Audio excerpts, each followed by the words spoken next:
बड़ी खामोशी से और तरीके से वज़ीर आज़म साहब जो है वो अब शिफ्ट होने की भी बातें हो रही हैं, पीएम हाउस से पंजाब हाउस जाएंगे और साथ साथ फिर वो अगला पीएम की तैयारी हो रही है। तो ये बड़ी, तो अभी क्या लेटेस्ट क्या है, यानी कि क्या होने जा रहा है इस वक्त?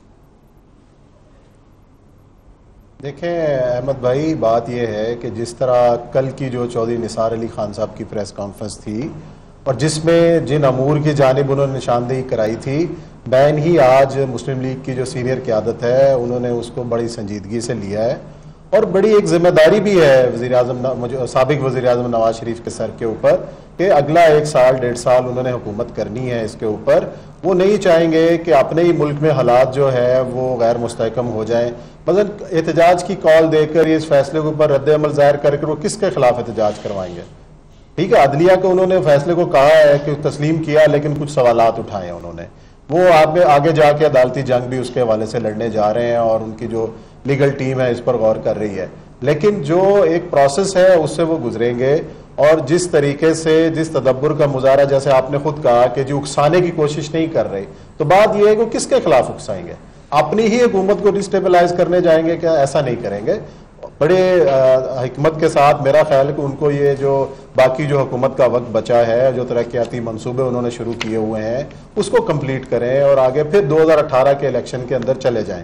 बात यह है कि नवाज शरीफ साहब की आपने बात की कि जी वो फैसले वही कर रहे हैं, तो जाहिर है फैसले वही करेंगे, पार्टी के सरबराह वही थे, अभी भी उनकी हैसियत वही है। और एक चीज़ तय है कि इस मुल्क में जो वोट बैंक है वो मुस्लिम लीग नवाज शरीफ का वोट बैंक है। अगर आप नवाज शरीफ को हटा के किसी और को पार्टी के अंदर लाते हैं तो मेरा ख्याल है कि जो मुस्लिम लीग का जो वर्कर है, जो कारकुन है, जो वोटर है, वो उस तरफ ज्यादा अट्रैक्ट नहीं होता।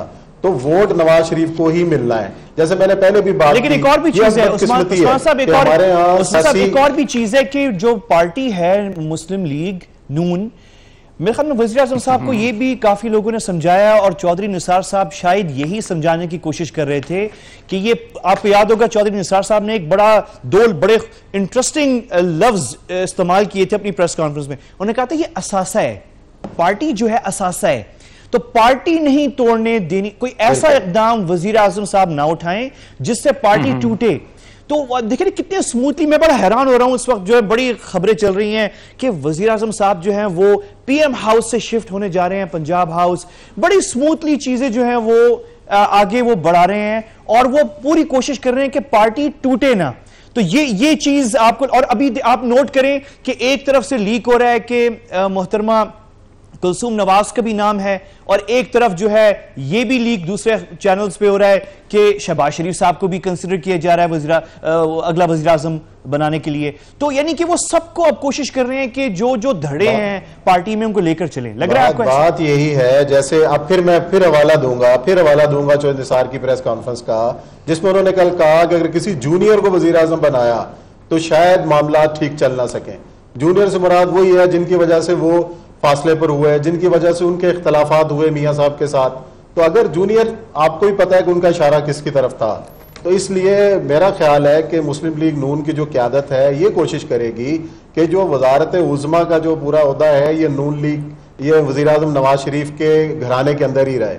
इसीलिए शहबाज शरीफ साहब का भी नाम आया, इसीलिए कुलसूम नवाज साहबा का भी नाम लिया जा रहा है। तो आने वाले मेरा ख्याल कल पार्लिमानी पार्टी का इजलास होने जा रहा है नून लीग का, जिसके अंदर ये डिसीजन हो जाएगा कि कौन होगा। और ये सब ये बड़ी क्लियर हो जाएगा।